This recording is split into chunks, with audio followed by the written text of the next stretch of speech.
कहानी की शुरुआत में हम देखते हैं कि कुछ अजीब से क्रीचर समुद्र के पानी से निकलकर शहर की तरफ बढ़ रहे हैं, जिसे पैरासाइट का नाम दिया गया है। फिर हम एक आदमी को देखते हैं जो अपनी वाइफ के साथ सो रहा होता है और तभी वही एलियन पैरासाइट आकर उस आदमी के कान में घुस जाता है। उस पैरासाइट के कान में घुसते ही वो आदमी तड़पने लगता है, लेकिन फिर कुछ देर बाद वो आदमी शांत होकर सो जाता है। इसके बाद हमें शिंची नाम का एक लड़का दिखाया जाता है जो कानों में हेडफोन लगाकर गाने सुन रहा होता है और तभी एक और एलियन पैरासाइट आकर उसके कान में घुसने की कोशिश करता है, लेकिन शिंची ने कानों में हेडफोन लगाए होते हैं, जिस वजह से वो पैरासाइट शिंची के कान में घुस नहीं पाता। और जब उस पैरासाइट को कान से अंदर जाने का रास्ता नहीं मिलता, तब वो शिंची के नाक के जरिए अंदर जाने लगता है, लेकिन नाक में किसी चीज के घुसने की वजह से शिंची की आंख खुल जाती है और शिंची उस पैरासाइट को पकड़कर दूर फेंक देता है। मगर अब भी वो पैरासाइट शिंची की तरफ बढ़ने लगता है, इसलिए शिंची डर के मारे एक बुक उठाकर उस पैरासाइट को मारने की कोशिश करता है, लेकिन तभी वो पैरासाइट उसके हाथ पर काटकर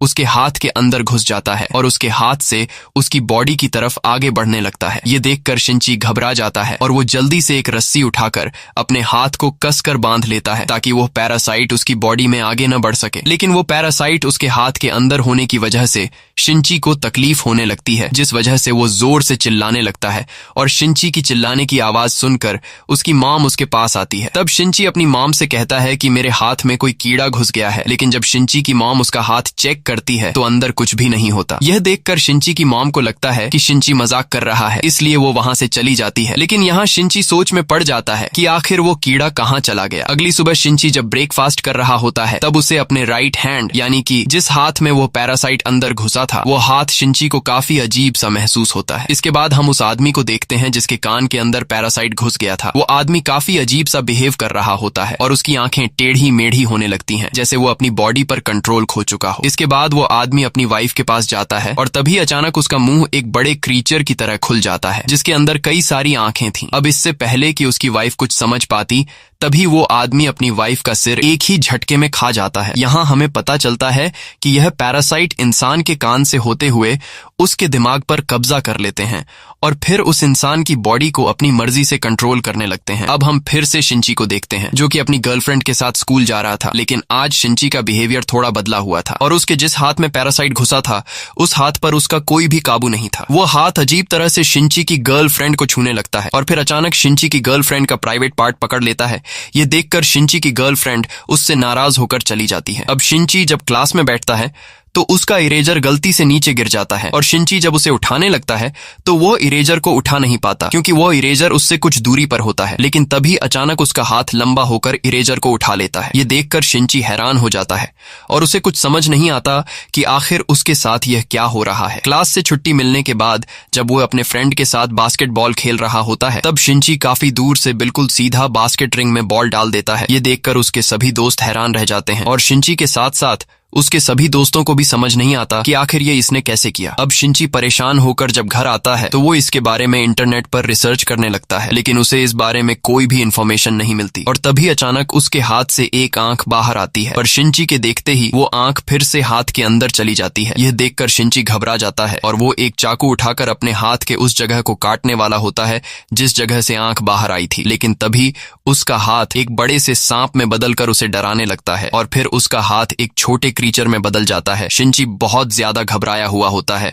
और वो अपने हाथ से पूछता है कि तुम कौन हो। तब उसका हाथ उसी की बात को रिपीट करते हुए कहता है कि तुम कौन हो। अब शिंची रोते हुए खुद से कहता है कि यह मेरे हाथ को क्या हो गया है। तब वो क्रीचर शिंची की बातों को दोहराने लगता है और फिर वो शिंची को बताता है कि मैंने तुम्हारा हाथ खा लिया है। वहीं दूसरी तरफ हम उसी आदमी को देखते हैं जिसने अपनी वाइफ के सर को खा लिया था और अब वो आदमी टीवी के सामने बैठकर इंसानों की भाषा सीखने लगता है। साथ ही हम देखते हैं कि इस आदमी ने अपनी बीवी की बॉडी को पूरी तरह से खा लिया है। अगले दिन सुबह जब शिंची नींद से उठता है तो वो देखता है कि वही क्रीचर जो कि उसके हाथ से जुड़ा हुआ है, वो उसका लैपटॉप और बुक्स पढ़ते हुए इंसानों के तौर तरीके सीख रहा है। यहाँ शिंची उस क्रीचर से कहता है कि मैं हॉस्पिटल जाकर अपना हाथ कटवा दूंगा और तुम्हें अपने आप से अलग कर दूंगा। ये सुनकर वो क्रीचर कहता है कि ऐसा करने से मैं तो तुमसे अलग हो जाऊंगा, लेकिन तुम अपना एक हाथ खो दोगे और मुझे पता है कि तुम ऐसा कभी नहीं करोगे। यहाँ वो क्रीचर शिंची से कहता है कि मैं तो तुम्हारी पूरी बॉडी पर कब्जा करने की कोशिश कर रहा था, लेकिन फिर तुमने अपने हाथ को रस्सी से बांधकर मुझे आगे जाने से रोक दिया। इसलिए अब मैंने सिर्फ तुम्हारे हाथ पर ही कब्जा कर रखा है और अब हम दोनों एक दूसरे के साथ जुड़ चुके हैं। साथ ही वो क्रीचर शिंची से कहता है कि तुम परेशान मत हो, मैं तुम्हें कोई भी नुकसान नहीं पहुंचाऊंगा, क्योंकि अगर तुम्हें कुछ हो गया तो मैं भी मर जाऊंगा। अब यहाँ शिंची का भी थोड़ा बहुत डर दूर हो गया था और शिंची उस क्रीचर से पूछता है कि तुम्हारा नाम क्या है। तब वो क्रीचर कहता है कि तुम मुझे मिकी बुला सकते हो। अब शिंची जब स्कूल जाता है तो वहाँ मिकी ढेर सारे बुक्स पढ़ता है, जिससे वो इंसानों के बारे में और भी ज्यादा जानने लगता है। मिकी बहुत ही ज्यादा इंटेलिजेंट होता है। जैसे ही शिंची क्लासरूम से बाहर आता है तब मिकी पास वाले क्लास में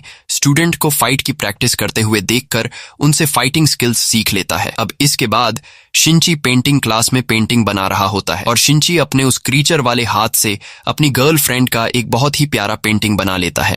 तभी उसकी गर्लफ्रेंड वहां आती है और जब वो अपने बॉयफ्रेंड के हाथों बना हुआ अपना पेंटिंग देखती है तो वह शिंची से काफी खुश हो जाती है और उसे कहती है कि पिछली बार तो तुमने गलती से मेरे प्राइवेट पार्ट को टच कर लिया था, लेकिन अगर तुमने फिर से वो सब किया ना तो मैं तुम्हारी जान ले लूंगी। ये कहकर वह वहां से चली जाती है। अब स्कूल से छुट्टी होने के बाद शिंची जब घर आता है और बाथ टब में नहाने लगता है तब मिकी कहता है कि मुझे तुम्हारी बॉडी को इन्वेस्टिगेट करना है। शिंची उसे ऐसा करने से मना करता है, लेकिन मिकी जबरदस्ती उसकी बॉडी पार्ट्स को देखने लगता है और बॉडी पार्ट्स देखने के बाद मिकी शिंची पर हंसता है। यहाँ हम देखते हैं कि मिकी और शिंची में काफी अच्छी दोस्ती हो गई है और यह दोनों एक साथ रहना सीख गए हैं। वहीं हम बाहर शहर के हालात देखते हैं जहाँ और भी कई सारे पैरासाइट ने और लोगों की बॉडी पर कब्जा कर लिया है और वो पैरासाइट लोगों को मार कर खा रहे थे। ये खबरें पूरे शहर में फैल जाती हैं, लेकिन किसी भी आम इंसान को यह पता नहीं होता कि लोगों को कौन मार रहा है। और एक दिन शिंची जब मार्केट जाता है तभी मिकी शिंची से कहता है कि मुझे यहाँ आसपास अपनी तरह किसी पैरासाइट के होने का एहसास हो रहा है। अब शिंची उसकी बातों को इग्नोर करने लगता है, लेकिन मिकी उसे जबरदस्ती एक रेस्टोरेंट के अंदर ले जाता है जहाँ उसे एक आदमी दिखाई देता है और उस आदमी की बॉडी पर भी पैरासाइट ने कब्जा कर लिया था, जो बहुत ही ज्यादा भयानक दिख रहा था और वो आदमी एक नॉर्मल आदमी को मार कर खा रहा था। यहाँ वो आदमी जब शिंची को देखता है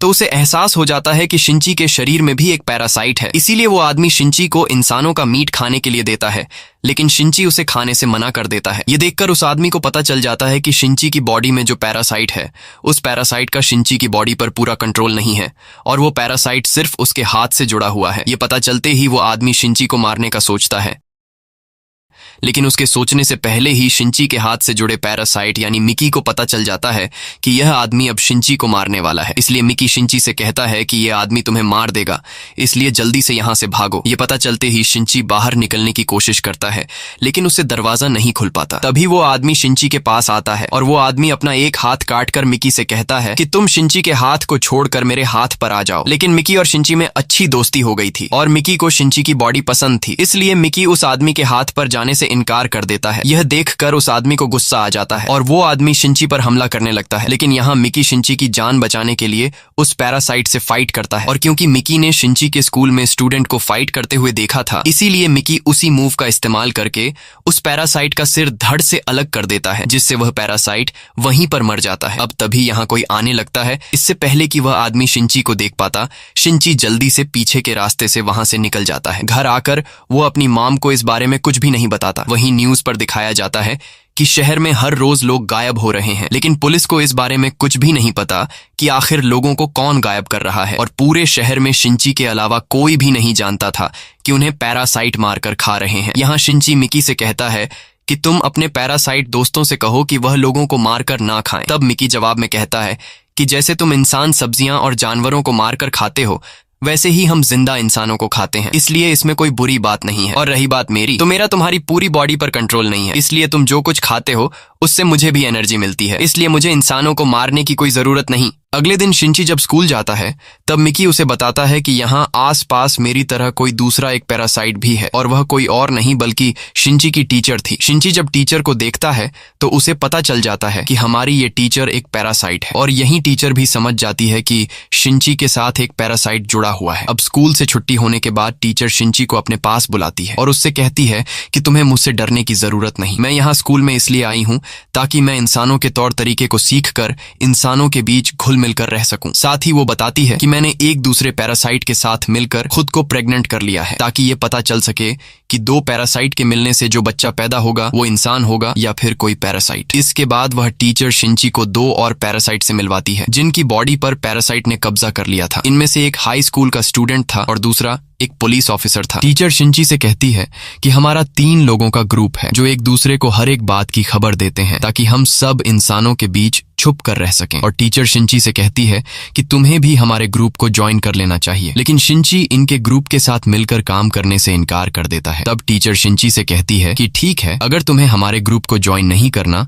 तो तुम्हारी मर्जी, लेकिन हमारे बारे में किसी को भी पता नहीं चलना चाहिए। अगर तुमने हमारे बारे में किसी को बताया कि हम पैरासाइट हैं तो हम तुम्हें जिंदा नहीं छोड़ेंगे। ये कहकर वो तीनों वहां से जाने लगते हैं, लेकिन जाने से पहले वह पुलिस ऑफिसर शिंची को काफी अजीब नजरों से देखता है। अब यहाँ मिकी शिंची को बताता है कि टीचर में जो पैरासाइट है वह एकदम शांत है। मैंने आज तक उसकी तरह शांत पैरासाइट कभी नहीं देखा, लेकिन जो पुलिस ऑफिसर है उसमें मुझे थोड़ा बहुत गड़बड़ नजर आया, इसलिए तुम पुलिस ऑफिसर से अलर्ट रहना। और जब शिंची वापस अपने घर आ रहा होता है तभी रास्ते में उसके सामने वही पैरासाइट पुलिस ऑफिसर आ जाता है। पुलिस ऑफिसर शिंची पर काफी गुस्सा होता है, क्योंकि उसे पता चल गया होता है कि कुछ दिन पहले उस रेस्टोरेंट में जो पैरासाइट मारा गया था उसे शिंची ने मारा था। इसीलिए वह पुलिस ऑफिसर शिंची को मारने के लिए उस पर हमला करता है, लेकिन मिकी पुलिस ऑफिसर के हमले को रोककर शिंची को बचा लेता है। इसके बाद मिकी उस पुलिस ऑफिसर से फाइट करता है। यहाँ इन दोनों के बीच काफी तगड़ी फाइट होने लगती है, और जब मिकी और वह पुलिस ऑफिसर लड़ रहे होते हैं तब शिंची समझदारी से काम लेते हुए आगे बढ़कर अपने दूसरे हाथ से उस पुलिस ऑफिसर के पेट में एक लोहे का रॉड घुसा देता है, जिससे पुलिस ऑफिसर की बॉडी से खून बहने लगता है। अब क्योंकि यह पैरासाइट एक इंसान की बॉडी में था, इसीलिए पुलिस ऑफिसर की बॉडी कमजोर होने की वजह से वो पैरासाइट भी कमजोर होकर वहीं पर गिर जाता है। इसके बाद शिंची सीधा वापस अपने घर की तरफ जाने लगता है। यहाँ इस पुलिस ऑफिसर की बॉडी ज्यादा खून बहने की वजह से काम करना छोड़ गई होती है, इसलिए उस पुलिस ऑफिसर की बॉडी में जो पैरासाइट होता है वो बॉडी से बाहर आ जाता है और अब वो एक नई इंसान की बॉडी की तलाश में होता है। तभी उस रास्ते से शिंची की मॉम गुजरती है और इस पुलिस ऑफिसर की बॉडी का पैरासाइट शिंची की मॉम की बॉडी के अंदर चला जाता है। वहीं घर में शिंची बहुत ज्यादा उदास बैठा होता है, क्योंकि आज उसने एक आदमी को मार दिया है, इसलिए वो खुद को गिल्टी फील कर रहा होता है। लेकिन तभी मिकी शिंची को वार्न करते हुए कहता है कि उस पुलिस ऑफिसर वाला पैरासाइट फिर से हमारी तरफ आ रहा है। ये सुनकर शिंची परेशान हो जाता है और कहता है कि उस पुलिस ऑफिसर को तो हमने मार दिया था, लेकिन पता नहीं वो फिर से कैसे जिंदा हो गया। अब खुद को बचाने के लिए शिंची एक चाकू लेकर एक कोने में छुप जाता है और तभी शिंची की मॉम घर के अंदर आ जाती है। शिंची की मॉम काफी अजीब सा बिहेव कर रही होती है। ये देखकर मिकी समझ जाता है कि उस पुलिस ऑफिसर वाला पैरासाइट अब शिंची की मॉम की बॉडी में आ गया है, इसलिए मिकी शिंची की मॉम को मारना चाहता है, लेकिन शिंची मिकी को उसे ऐसा करने से मना कर देता है, क्योंकि शिंची अपनी मॉम से बहुत ज्यादा प्यार करता है। लेकिन तभी शिंची की मॉम एक क्रीचर में बदल जाती है और उसकी मॉम से जुड़ा पैरासाइट शिंची के दिल पर वार करता है, जिससे शिंची बुरी तरह से घायल हो जाता है और नीचे गिर जाता है। अब शिंची को मारने के बाद वो पैरासाइट वहां से निकल जाता है। यहाँ शिंची के दिल पर वार होने की वजह से शिंची मर रहा होता है और शिंची अपनी आखिरी सांसें लेने लगता है। अब मिकी शिंची को बचाने के लिए उसके हाथ से निकलकर उसकी बॉडी के उस हिस्से में चला जाता है जहां पर छेद हुआ था और शिंची कई घंटों तक इसी हालत में यहीं पर पड़ा रहता है। यहाँ हम देखते हैं कि मिकी फिर से शिंची के हाथ में वापस आ रहा होता है और तभी कुछ घंटों बाद अचानक शिंची को होश आ जाता है। होश में आने के बाद शिंची आईने के सामने जाकर अपना जख्म देखने लगता है, लेकिन शिंची को अपनी बॉडी पर किसी भी जख्म का निशान दिखाई नहीं देता। यहाँ मिकी उसे बताता है कि मैंने तुम्हारे दिल को ठीक करने के लिए अपने हिस्से के कुछ सेल्स को वहां छोड़ दिया, जिससे तुम्हारा दिल वापस रिकवर हो गया और तुम्हारी जान बच गई। मगर यहाँ शिंची दोबारा से जिंदा होने से बिल्कुल भी खुश नहीं था, क्योंकि इस दुनिया में सिर्फ उसकी मॉम उसके साथ थी, लेकिन अब वो भी एक पैरासाइट के कब्जे में है। इसलिए अब शिंची उस पुलिस ऑफिसर के पैरासाइट पर काफी गुस्सा हो जाता है और बदले की आग में जलने लगता है। अगले दिन शिंची उस पुलिस ऑफिसर वाले पैरासाइट को ढूंढने लगता है जिसने शिंची की मॉम की बॉडी पर कब्जा कर लिया था और यहाँ हम देखते हैं कि शिंची अब पूरी तरह से बदल गया है। जहाँ पहले वो एक डरपोक लड़का था, लेकिन अब उसकी बॉडी में मिकी के सेल्स आने की वजह से वो बहुत ज्यादा अग्रेसिव हो गया है और अब वो पूरे शहर में उस पैरासाइट को ढूंढने लगता है जिसने उसकी मॉम की बॉडी पर कब्जा कर लिया था। लेकिन वह पैरासाइट उसे कहीं पर भी नहीं मिलता और तभी वह एक ऐसी जगह पर चला जाता है जहाँ पर ढेर सारे लोग जमा हुए होते हैं और यहाँ एक पॉलिटिशियन लोगों को जमा करके उनसे वोट मांग रहा था। उस पॉलिटिशियन को देखने के बाद शिंची को पता चलता है कि जो पॉलिटिशियन वोट मांग रहा रहा है वह भी एक पैरासाइट है। ये देखकर शिंची घबरा जाता है, क्योंकि अगर वह पैरासाइट पॉलिटिशियन इलेक्शन जीत गया तो पूरा शहर खतरे में पड़ सकता है। अगले दिन जब शिंची स्कूल जाता है तो वहां उससे वही स्टूडेंट मिलता है जो एक पैरासाइट था, और ये स्टूडेंट टीचर के ग्रुप में शामिल था। यहाँ हमें पता चलता है कि टीचर ने जानबूझकर इस स्टूडेंट का इस स्कूल में ट्रांसफर करवा दिया है ताकि ये स्टूडेंट शिंची पर नजर रख सके। यहाँ वह स्टूडेंट बाकी स्टूडेंट के सामने शिंची से ऐसे मिलने का दिखावा करता है कि जैसे ये दोनों पहली बार मिल रहे हों, और ये सब ऊपर से पैरासाइट टीचर देख रही होती है। घर आकर शिंची को मिकी बताता है कि जब से मैंने तुम्हारे दिल को अपने सेल से ठीक किया है तब से मुझे थकान महसूस होने लगा है, इसलिए अब मुझे हर रोज 4 घंटे के लिए सोना पड़ेगा, और जब मैं सो जाऊंगा तब तुम्हें अपना ख्याल खुद रखना होगा। ये कहते हुए मिकी अचानक गायब होकर सो जाता है। शिंची उसे जगाने की कोशिश करता है, लेकिन मिकी नहीं जागता। वहीं दूसरी तरफ पुलिस ऑफिसर्स को शहर भर में कई सारे लोगों के मरने के रिपोर्ट्स मिलते हैं, और इन्हें पता चलता है कि पूरे शहर में कुछ ऐसे लोग हैं जिनकी बॉडी में पैरासाइट है, और वही पैरासाइट इंसान के रूप में लोगों के बीच छुप कर रहते हुए लोगों को मार रहे हैं। ये पता चलते ही पुलिस इस बारे में रिसर्च करने लगती है, और इन्हें पता चलता है कि अगर किसी इंसान की बॉडी में पैरासाइट रह रहा हो तो उस इंसान के सर का बाल तोड़ने पर वह बाल किसी जिंदा चीज की तरह हिलने लगेगा। और ये खबर पुलिस वाले टीवी पर चला देते हैं, जिससे हर एक शहरी को पैरासाइट को पहचानने का तरीका मिल जाता है। और फिर अगले ही दिन हम स्कूल में देखते हैं कि वो स्टूडेंट जो एक पैरासाइट है उसकी सभी लड़कियां पेंटिंग बना रही होती हैं, जिसमें शिंची की गर्लफ्रेंड भी शामिल होती है। तभी एक लड़की मजाक में उस स्टूडेंट का सर से बाल खींचकर तोड़ देती है, और तभी वो बाल टेढ़ा मेढ़ा होकर किसी जिंदा चीज की तरह हिलने लगता है। ये देखकर वो लड़की घबरा जाती है, और वहां पर मौजूद सभी लड़कियों को पता चल जाता है कि ये स्टूडेंट एक पैरासाइट है। साथ ही उस पैरासाइट स्टूडेंट को भी पता चल जाता है कि मेरा राज खुल चुका है, इसीलिए अब वो अपने असली रूप में आता है और लड़कियों पर हमला कर देता है। यहाँ सभी लड़कियां शोर मचाने लगती हैं, और लड़कियों की आवाज सुनकर शिंची उन्हें बचाने के लिए दौड़ता है। वहीं वो पैरासाइट टीचर भी समझ जाती है कि मैंने जिस पैरासाइट स्टूडेंट को शिंची पर नजर रखने के लिए रखा था उसका राज खुल चुका है। अब यहाँ क्लासरूम में शिंची की गर्लफ्रेंड हिम्मत जुटाकर कुछ केमिकल के बोतल उठाकर सीधा उस पैरासाइट के मुंह में फेंक देती है, जिससे वो पैरासाइट जलने लगता है और पूरी तरह से बेकाबू हो जाता है, जिसके बाद वो यहाँ वहाँ हमले करने लगता है। अब कुछ देर बाद जब शिंची वहाँ पहुंचता है तो वहाँ उस पैरासाइट ने कई लड़कियों को मार दिया था, और अब वो पैरासाइट शिंची की गर्लफ्रेंड के पीछे लगा हुआ था। ये देखकर शिंची दौड़ते हुए जाकर उस पैरासाइट को नीचे गिरा देता है और उससे लड़ने लगता है। तभी यहाँ पर पैरासाइट टीचर भी आ जाती है। अब वो टीचर जब देखती है कि इस पैरासाइट स्टूडेंट ने कई लड़कियों को मार दिया है, ये देखकर वो टीचर गुस्सा हो जाती है, क्योंकि स्टूडेंट की इस हरकत की वजह से टीचर का राज भी दुनिया के सामने आ सकता है। इसलिए वो टीचर वहां पर एक बम फेंक कर चली जाती है, लेकिन बम के फटने से पहले ही शिंची अपनी गर्लफ्रेंड को उठाकर खिड़की से नीचे जंप कर देता है, और तभी ऊपर वाले फ्लोर में एक जोरदार ब्लास्ट होता है। लेकिन इस ब्लास्ट में भी वो स्टूडेंट नहीं मारा जाता, मगर अब वो बुरी तरह से घायल हो चुका होता है। वही बाहर शिंची की गर्लफ्रेंड शिंची को काफी अजीब नजरों से देखने लगती है, क्योंकि बिल्डिंग के तीसरे फ्लोर से कूदने के बाद भी शिंची को कुछ नहीं हुआ था। और अब शिंची की गर्लफ्रेंड समझ जाती है कि शिंची भी एक पैरासाइट है। वहीं कुछ देर बाद जिस फ्लोर में ब्लास्ट हुआ था वहां पर पुलिस आ जाती है, और पुलिस मालूम करने लगती है कि आखिर ये ब्लास्ट किसने किया। लेकिन तभी वो स्टूडेंट एक पुलिस अफसर पर हमला करके उसे मार देता है, जिसके बाद वो स्टूडेंट खुद को बचाते हुए ऊपर छत पर जाने लगता है। तभी बाहर मिकी शिंची को बताता है कि वो स्टूडेंट अभी भी जिंदा है और उसने और भी कई लोगों को मार दिया है। तब शिंची मिकी से पूछता है कि वो अब कहाँ है, जिस पर मिकी उसे बताता है कि वो स्टूडेंट इस वक्त स्कूल की छत पर है। ये पता चलते ही शिंची स्कूल के पास वाले बिल्डिंग के छत पर चला जाता है, और मिकी से एक कमान बनाकर सीधा उस पैरासाइट स्टूडेंट को तीर मारता है, जिससे उस स्टूडेंट की मौत हो जाती है। इसके बाद शिंची सीधा उस पैरासाइट टीचर के पास जाता है और उससे पूछता है कि तुम्हारे ग्रुप में एक पुलिस ऑफिसर था, वो इस वक्त कहाँ होगा। तब टीचर बताती है कि उसे तो तुमने मार दिया है, जिस पर शिंची कहता है कि उसे मैंने मार तो दिया है, लेकिन उस पुलिस ऑफिसर के पैरासाइट ने मेरी मॉम की बॉडी पर कब्जा कर लिया है, इसलिए अब मैं उस पैरासाइट को मारना चाहता हूँ। तब टीचर शिंची को एक एड्रेस दे देती है और कहती है कि तुम्हें तुम्हारी माँ का पैरासाइट यहाँ पर मिल जाएगा। एड्रेस मिलते ही शिंची सीधा उस जगह पर जाता है जहाँ उसकी मॉम रहती है, और कुछ ही देर बाद ये दोनों एक दूसरे के आमने सामने आ जाते हैं। यहाँ हम देखते हैं कि उसकी मॉम की आंखों में कोई भी इमोशंस नहीं है। उस पैरासाइट ने उसकी मॉम को पूरी तरह से कंट्रोल में ले लिया है। अब जैसे ही इन दोनों के बीच फाइट स्टार्ट होने वाली होती है, तभी मिकी को नींद आ जाती है और मिकी शिंची से कहता है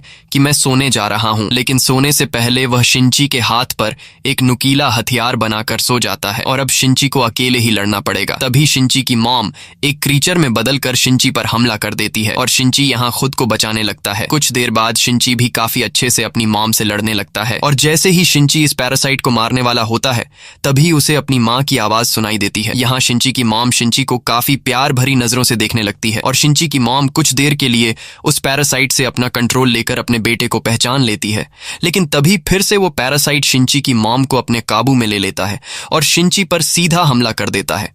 लेकिन हमले के दौरान शिंची की मॉम अपना हाथ बढ़ाकर उस पैरासाइट के हमले को रोक देती है और अपने बेटे को मरने से बचा लेती है। लेकिन अब शिंची की मॉम के हाथ से खून बहने लगता है, जिस वजह से शिंची की मॉम कमजोर होने लगती है और अब शिंची की मॉम कमजोर होने की वजह से वो पैरासाइट भी कमजोर हो जाता है और मौके का फायदा उठा करना चाहते हुए शिंची सीधा जाकर उस पैरासाइट को मार देता है, जिससे उसकी मॉम की भी डेथ हो जाती है। वहीं दूसरी तरफ हम देखते हैं कि जो एक पैरासाइट पॉलिटिशियन है वो इलेक्शन जीतकर सिटी का मेयर बन जाता है, जिसका मतलब कि अब पूरा शहर खतरे में पड़ने वाला है।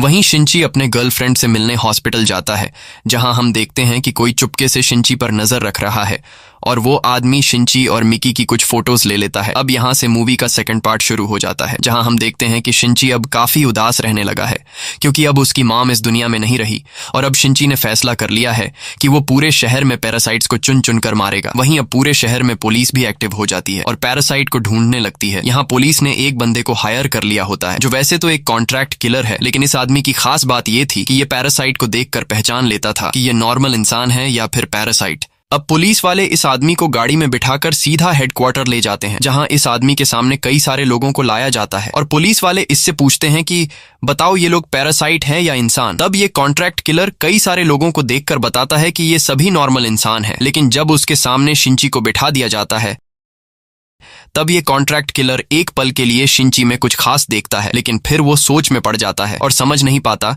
कि शिंची पैरासाइट है या फिर नॉर्मल इंसान, क्योंकि शिंची पूरी तरह से पैरासाइट नहीं था, बल्कि सिर्फ शिंची के हाथ के साथ पैरासाइट जुड़ा हुआ था। इसीलिए वो शिंची को एक नॉर्मल इंसान बता देता है, जिसके बाद शिंची को जाने दिया जाता है। अब शिंची जब वापस घर आ रहा होता है तभी उसे एहसास होता है कि कोई उसका पीछा कर रहा है, लेकिन यहाँ वहां नजर घुमाने पर उसे कोई भी नजर नहीं आता, जिसके बाद शिंची अपने घर की तरफ जाने लगता है। लेकिन यहाँ हम देखते हैं कि सच में शिंची का एक आदमी पीछा कर रहा है और ये वही जासूस होता है जिसने कुछ महीने पहले हॉस्पिटल में शिंची और मिकी की फोटोज ली थी। वहीं दूसरी तरफ हम उस पैरासाइट पॉलिटिशियन को देखते हैं जो अब शहर का मेयर बन चुका है और मेयर ने पैरासाइट का एक बड़ा ग्रुप बना लिया होता है। यहाँ वो पैरासाइट टीचर भी मेयर के साथ होती है और टीचर ने एक ह्यूमन बच्चे को जन्म दे दिया था। तब मेयर सभी पैरासाइट से कहता है कि अब वक्त आ चुका है कि हम पूरे शहर में से इंसानों को खत्म कर दें, जिसके बाद इस पूरे शहर पर हमारी हुकूमत होगी। साथ ही मेयर को पता चल चुका होता है कि शहर में शिंची नाम का एक लड़का है जो पैरासाइट को मार रहा है, इसलिए मेयर अपने साथियों से कहता है कि हमें शिंची और मिकी को मारना होगा क्योंकि वो हमारे लिए एक खतरा है। लेकिन वो टीचर मेयर को ऐसा करने से मना कर देती है और कहती है कि शिंची और मिकी हमारे लिए बहुत खास है क्योंकि पूरे शहर में सिर्फ वो दोनों ही हैं जो पैरासाइट और इंसान होने के बावजूद एक साथ मिलकर रह रहे। यहाँ हम देखते हैं कि टीचर इंसानों का साथ दे रही है और वो इंसानों को मारना नहीं चाहती थी क्योंकि अब वो एक ह्यूमन बच्चे की माँ बन चुकी है और एक माँ बनने के बाद टीचर के अंदर भी ह्यूमन इमोशंस आने लगे थे। लेकिन यहाँ मेयर को टीचर की बातें बिल्कुल पसंद नहीं आती और मेयर सीधा एक पैरासाइट के पास जाता है। ये कोई आम पैरासाइट नहीं बल्कि इस आदमी के पास 5 पैरासाइट होते हैं और इसकी बॉडी में 5 पैरासाइट होने की वजह से ये आदमी पूरे शहर का सबसे खतरनाक पैरासाइट है। इसलिए मेयर इस खतरनाक पैरासाइट से कहता है कि शहर में शिंची नाम का एक लड़का है जो पैरासाइट को मार रहा है, इसलिए तुम्हें उस लड़के को मारना होगा। वहीं हम टीचर के पास उस आदमी को देखते हैं जो पिछले काफी दिनों से शिंची पर नजर रख रहा था और ये देखकर हमें पता चलता है कि इस आदमी को टीचर ने शिंची के पीछे लगा रखा है। ये आदमी टीचर को शिंची और मिकी की कुछ फोटोज दिखाता है और कहता है कि शिंची पूरे शहर के लिए एक खतरा है, इसलिए हमें उसके बारे में पुलिस को बता देना चाहिए, पर टीचर उसे ऐसा करने से मना कर देती है। यहाँ हम देखते हैं कि ये आदमी टीचर को पसंद करने लगा है, लेकिन उसे पता नहीं है कि टीचर भी एक पैरासाइट है। अब वो जासूस आदमी जब घर आता है तो हम देखते हैं कि इस आदमी की एक बेटी भी है और ये आदमी अपनी बेटी से बहुत ज्यादा प्यार करता है। वहीं दूसरी तरफ शिंची की गर्लफ्रेंड को दिखाया जाता है जो शिंची से नाराज है क्योंकि शिंची ने उससे ये बात छुपाई थी कि वो एक पैरासाइट से जुड़ा है, इसलिए शिंची की गर्लफ्रेंड उससे नाराज होकर वहां से चली जाती है। अब शिंची जब घर वापस आ रहा होता है तभी रास्ते में वो जासूस उसका पीछा करने लगता है और जल्द ही शिंची को पता चल जाता है कि यह आदमी मेरा पीछा कर रहा है। ये पता चलते ही शिंची उस आदमी को पकड़ लेता है और उसे डराकर पूछता है कि बताओ तुम्हें मेरा पीछा करने को किसने कहा है। तब वो जासूस टीचर का नाम लेता है। ये सुनकर शिंची उस जासूस से कहता है कि तुम जिस औरत के लिए जासूसी कर रहे हो वो खुद भी एक पैरासाइट है, बल्कि वो तो पैरासाइट की लीडर है। लेकिन शिंची की इस बात पर उस जासूस आदमी को यकीन नहीं होता, इसीलिए शिंची टीचर के पास जाता है और एक टेप रिकॉर्डर ऑन कर लेता है। इसके बाद वो उस टीचर से पूछता है कि तुमने मेरे पीछे जासूस क्यों लगाया है। तब वो टीचर कहती है कि तुम शहर भर में पैरासाइट को क्यों मार रहे हो, तुम खुद भी एक पैरासाइट हो, इसलिए तुम पैरासाइट को मारने के बजाय तुम्हें पैरासाइट की मदद करनी चाहिए। शिंची टीचर को कोई जवाब नहीं देता और चुपचाप सीधा उस जासूस के पास आकर उसे वो टेप रिकॉर्डर दे देता है जिसमें टीचर की सारी बातें रिकॉर्ड की गई थीं। साथ ही शिंची उस जासूस को बताता है कि इस शहर में हजारों की तादाद में पैरासाइट मौजूद हैं, यहाँ तक कि इस शहर का मेयर भी एक पैरासाइट है, इसलिए मैं तुम्हारी भलाई के लिए कह रहा हूँ कि तुम इन सब चीजों से दूर रहो वरना तुम मारे जा सकते हो। लेकिन यह जासूस टीचर से प्यार करने लगा था और अब टीचर की सच्चाई जानने के बाद वो काफी गुस्सा हो जाता है और अकेले ही सभी पैरासाइट का पर्दाफाश करने के काम पर लग जाता है। इसके बाद वो सीधा मेयर के पास जाता है और मेयर की सच्चाई दुनिया के सामने लाने के लिए टेबल के नीचे एक माइक फिट कर देता है, जिसके बाद वो जासूस वहां से जाने लगता है। लेकिन जल्द ही मेयर को पता चल जाता है कि इस जासूस ने मेरी बातों को रिकॉर्ड करने के लिए टेबल के नीचे माइक फिट किया है। अब यह सब पता चलते ही मेयर अपने आदमियों से कहता है कि इसे मार डालो। मेयर के ऑर्डर पर 2 पैरासाइट उस जासूस को मारने के लिए उसके घर पर जाते हैं, लेकिन वो जासूस घर पर मौजूद नहीं होता। अब जासूस को ना पाकर वो 2 पैरासाइट जासूस की बेटी को मारकर चले जाते हैं। अब जब वो जासूस घर आता है तो अपनी बेटी को मरा हुआ देखता है। ये देखकर वो जासूस बदले की आग में जलने लगता है और जासूस को लगता है कि मेरी बेटी को टीचर ने मारा है। दूसरी तरफ शिंची कहीं जा रहा होता है, तभी मिकी उसे बताता है कि तुम पर 5-5 पैरासाइट हमला करने आ रहे हैं और तभी वो पैरासाइट शिंची के सामने आ जाता है जिसके अंदर 5 पैरासाइट हैं। मिकी उसे देखकर सब समझ जाता है और वो शिंची से कहता है कि इस आदमी की बॉडी में 5-5 पैरासाइट हैं, इसलिए ये आदमी बहुत खतरनाक है। ये पता चलते ही शिंची वहां से भागने लगता है और वो 5 पैरासाइट वाला आदमी भी उसका पीछा करने लगता है। साथ ही वो पैरासाइट शिंची पर हमले करने लगता है, लेकिन शिंची उसे खुद को बचाता है और यहाँ शिंची बड़ी चालाकी से पेड़ से लटक कर उस 5 पैरासाइट वाले आदमी का सिर धड़ से अलग कर देता है। अब यहाँ शिंची को लगता है कि ये पैरासाइट मारा जा चुका है, इसलिए शिंची वहां से जाने लगता है। लेकिन तभी हम देखते हैं कि उस आदमी के बॉडी में जो बचे हुए 4 पैरासाइट थे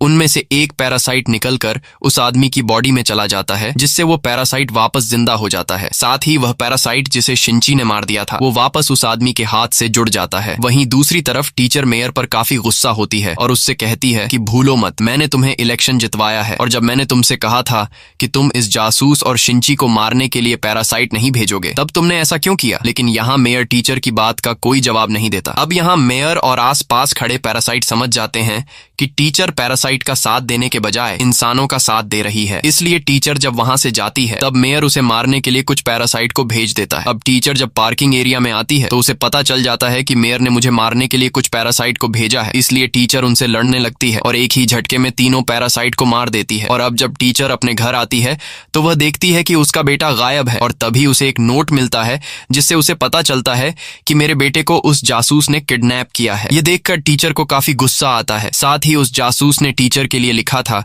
कि मैं शहर के पास वाले ब्रिज पर खड़ा हूँ। ये पता चलते ही टीचर तुरंत उस तरफ निकल पड़ती है और कुछ ही देर बाद टीचर उस ब्रिज पर पहुंच जाती है जहां वो उस जासूस को देख लेती है और तभी वहां पर शिंची भी पहुंच जाता है। यहाँ वो जासूस बच्चे को ब्रिज से नीचे गिराने लगता है, तब शिंची और टीचर उसे ऐसा करने से मना करते हैं और देखते ही देखते वहां पर लोगों की भीड़ जमा हो जाती है। साथ ही पुलिस भी वहां पर पहुंच जाती है। वहीं दूसरी तरफ पुलिस को पता चल चुका था कि मेयर ने सिटी हॉल में कई सारे पैरासाइट को छुपा कर रखा है, इसीलिए पुलिस की एक बड़ी टीम मेयर को मारने के लिए जाने लगती है। साथ ही पुलिस पूरे शहर में पैरासाइट को ढूंढने लगती है और मशीन से लोगों को स्कैन करने लगती है। जैसे ही पुलिस को पता चलता है कि यह आदमी पैरासाइट है, तब पुलिस उस आदमी को साइड पर ले जाकर मार डालती है और इस तरह से पुलिस कई सारे पैरासाइट को मार देती है। अब जब पुलिस की एक बड़ी नफरी सिटी के मेयर के पास पहुंचती है, तब मेयर बहुत सारे लोगों के बीच स्पीच दे रहा होता है और मेयर इंसानों के बजाय पैरासाइट की सेफ्टी की बातें करता है। ये सब सुनकर पुलिस बिना सोचे समझे मेयर को गोलियों से छलनी कर देती है। अब जब पुलिस पीछे मुड़कर देखती है तो वहां पर वही पैरासाइट खड़ा होता है जिसके अंदर 5 5 पैरासाइट थे। इस पैरासाइट को देखते ही पुलिस उस पर फायरिंग शुरू कर देती है, लेकिन वह पैरासाइट एक शील्ड बनाकर खुद को बचा लेता है। वहीं दूसरी तरफ लोगों की भीड़ में